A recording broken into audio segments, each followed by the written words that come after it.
شیخ مرتضی انصاری،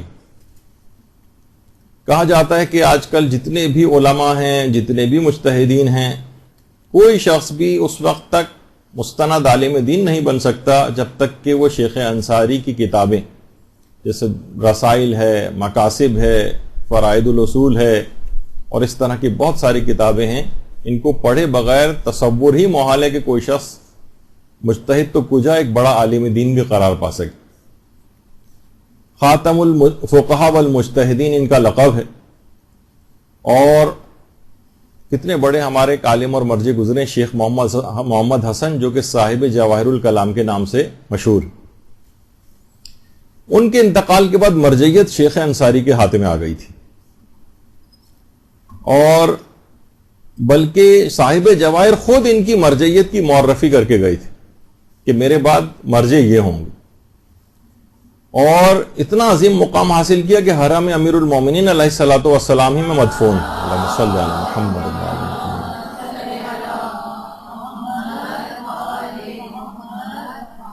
اور بہت زیادہ پرانے نہیں ہیں، 13ویں صدی ہجری کے ہی عالم دین ہیں، اور ان کی پیدائش بھی عید غدیر 18 ذی الحجہ کے روز ہوئی تھی، اور حضرت جابر بن عبداللہ انصاری کی نسل سے شیخ مرتضی انصاری۔ ان کی والدہ نے ان کی پیدائش سے پہلے خواب دیکھا تھا کہ چھٹے امام جعفر صادق علیہ الصلوۃ والسلام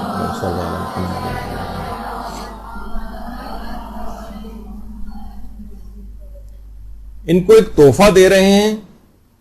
ایک بہترین جزدان کے اندر لپٹا ہوا قرآن۔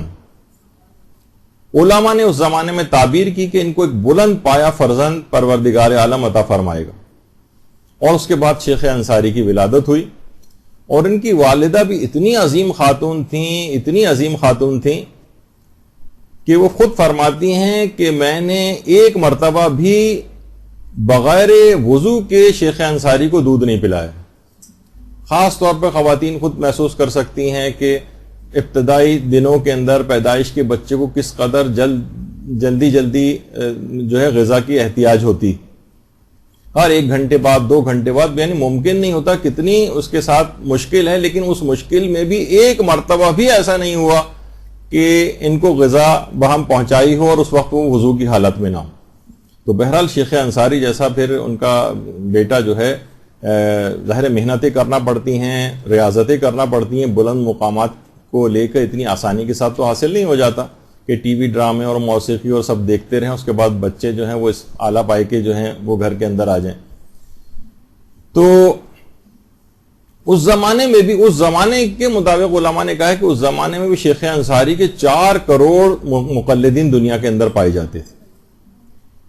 اور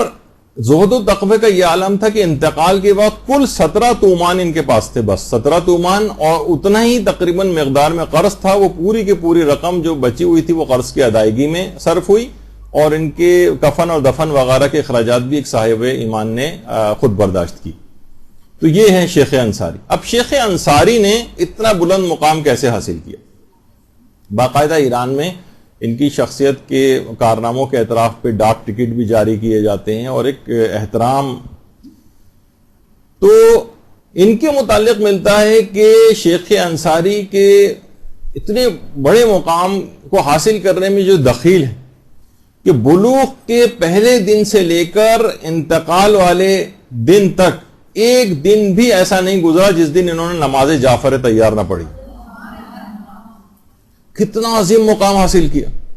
نماز جعفر تیار۔ اور صرف یہ نہیں بلکہ روزانہ کے بھی کچھ جو مجتہدین کے کچھ دستور العمل اور طریقہ کار ہوتے ہیں، کبھی آپ اس متعلق بھی دلچسپی رکھیں کہ علماء اپنے روزانہ کے معمولات ان کے کیا ہوتے ہیں، کس طرح سے وہ کون سے اعمال روز انجام دیتے ہیں۔ تو فرائض کے علاوہ روایات میں ملتا ہے کہ نوافل یومیہ کی بالکل پابندی کرتے تھے، ہر نماز کے ساتھ، واجب نماز کے ساتھ جو نوافل ہوتے ہیں۔ اس کے علاوہ دعائیں بہت کثرت سے پڑھتے تھے، تعقیبات نماز کو کبھی فراموش نہیں کرتے تھے، اور روزانہ قرآن کا 1 پارہ روز تلاوت کرتے تھے شیخ انصاری۔ زیارت جامعہ روز پڑھا کرتے تھے، زیارت عاشورہ روز پڑھا کرتے تھے، اور نماز جعفر تیار روز پڑھا کرتے تھے۔ تو اتنا بڑا مقام شیخ انصاری نے حاصل کر لیا کہ کوئی شخص آج مجتہد نہیں بن سکتا، بڑا عالم دین نہیں بن سکتا جب تک کہ شیخ انصاری کی کتابوں کا مطالعہ نہ کر لے۔ اور آج بھی صاحبان ایمان جو ایک رسم جاری ہوئی ہے، بہترین رسم، 40 پر نجف سے کربلا پیدل جانے کی، اس کو سب سے اولین طور پر نجف سے کربلا جانے کے اعتبار سے اس کی ابتدا شیخ انصاری نے کی تھی،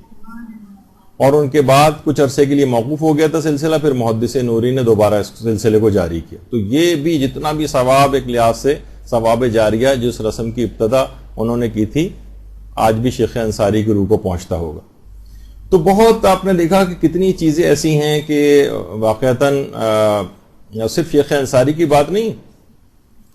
آیت اللہ بہجت کے متعلق بھی بات کہی جاتی کہ مرجعیت کی کتنی ان کے پاس، سوچئے کہ ذمہ داریاں تھیں، کتنی زیادہ مصروفیات ہوتی ہیں ایک مرجع کے پاس۔ ان تمام مصروفیات میں سے بھی 24 گھنٹے میں سے 12 گھنٹے عبادت خدا انجام دیتے تھے آیت اللہ بہجت، 12 گھنٹے، اور 24 گھنٹے میں سے فقط 4 گھنٹے سوتے تھے بس۔ اور کہتے تھے کہ واقعتاً جو جس اعتبار سے نمازیں پڑھتے تھے، کہتے تھے اگر لوگ نماز کی لذت کو محسوس کر لیں تو انہیں اندازہ ہو کہ دنیا میں کوئی لذت نماز کی لذت کے مقابلے میں نہیں۔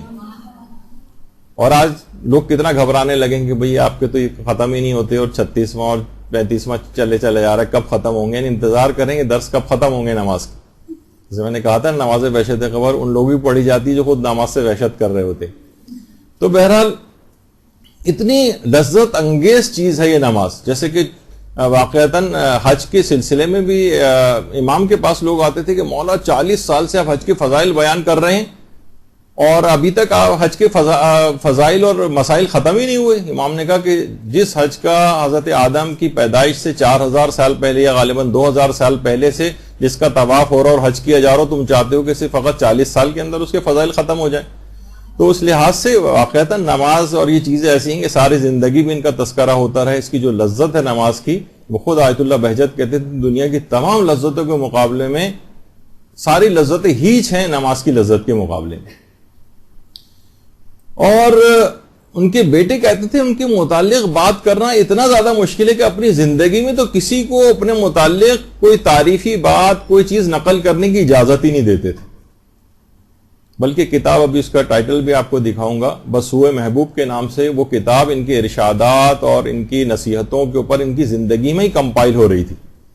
لوگ ڈر رہے تھے کہ ہم نے کمپائل تو کر لی ہے، اب آغا سے اجازت لینے کے لیے جا رہے ہیں، اور معلوم کون اجازت لے، کہ انہیں معلوم تھا کہ کبھی اجازت نہیں دیں گے اس بات کی کہ میری شخصیت، میری باتیں یا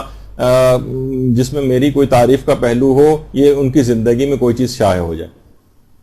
تو فرماتے تھے ان کے متعلق بات کرنا کتنا مشکل ہے، جو پوری کوشش جس کی رازداری پر ہوتی تھی کہ ان کی کوئی بات اندر سے نکل کے باہر نہ جائے،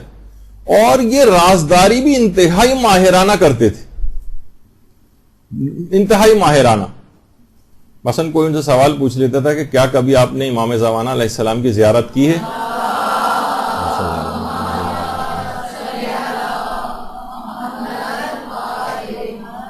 تو وہ فرماتے تھے کہ میں یہ نہیں کہتا کہ مجھے امام زمانہ کی زیارت نہیں ہوئی۔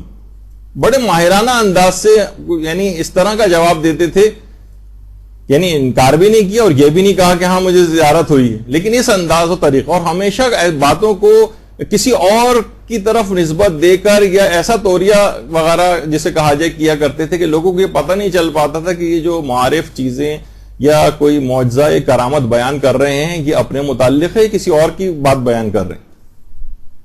تو یہ ان کا ایک طریقہ کار تھا، اور اس حد تک کبھی تدریس کے لیے بھی جا رہے ہوتے تھے، پڑھانے، کبھی یہ نہیں کہتے تھے کہ میں درس و تدریس کے لیے جا رہا ہوں، میں پڑھانے کے لیے جا رہا ہوں، کہتے تھے میں مباحثے کے لیے جا رہا ہوں۔ کبھی نہیں کہتے تھے کہ میرے شاگرد، نہیں، کہتے تھے مباحث ہیں میرے۔ ہم جس طرح ایک برابر کی سطح کا ایک شخص ہوتا ہے، طالب علموں کو بھی ایسے ہی سمجھتے تھے۔ ان کے بھی روزانہ کے جو معمولات تھے آیت اللہ بہجت کے، ان میں حدیث قصہ کی روزانہ تلاوت کرتے تھے۔ آج بہت سے احمق حدیث قصہ کی سندوں اور اس کے اوپر اسے انداز کی بحثیں کرنے لگے ہیں کہ لوگوں میں تشکیک پیدا کر رہے ہیں۔ روزانہ حدیث قصہ کی تلاوت کرتے تھے، روزانہ زیارت جامعہ کی تلاوت کرتے تھے، روز کثرت کے ساتھ استغفار کرتے تھے. نماز شب کسی دن ایسا نہیں ہوتا تھا کہ نماز شب چھوٹ جائے، روز نماز شب پڑھتے تھے. ہر نماز کے بعد جو خاص تعقیبات ہیں وہ پڑھا کرتے تھے، اور زیارت عاشورہ 100 لعن اور 100 سلام کے ساتھ روزانہ پڑھتے تھے، اور روزانہ 1000 مرتبہ سورہ قدر کی تلاوت بھی کرتے تھے. اور اس کے علاوہ محمد و آل محمد علیہ السلام پر کثرت سے درود بھیجتے تھے. اللہم صلی علی محمد و آل محمد. اور روزانہ نماز جعفر طیار کو پڑھا کرتے تھے. تو کتنے بڑے بڑے مقامات کو ان علماء نے حاصل کیا ہے، جو ہم اپنی لاپرواہی میں، دین سے بے رغبتی میں، اور نماز جعفر طیار کسی کو پڑھنے کو کہہ دیا جائے تو وہی کہا کہ تھوڑی دیر بھی اسے 10 مرتبہ تسبیحات رکوع میں پڑھنا پڑ جائیں تو کمر میں درد ہونے لگتا ہے، زیادہ دیر کھڑا ہونا پڑ جائے تو پاؤں میں چینٹیاں دیکھنے لگتی ہیں. ہم لوگوں کی صورتحال اور نتیجہ سامنے ہے، پھر نہ کوئی مقام حاصل ہوتا ہے نہ کچھ. برحمتک یا ارحم الراحمین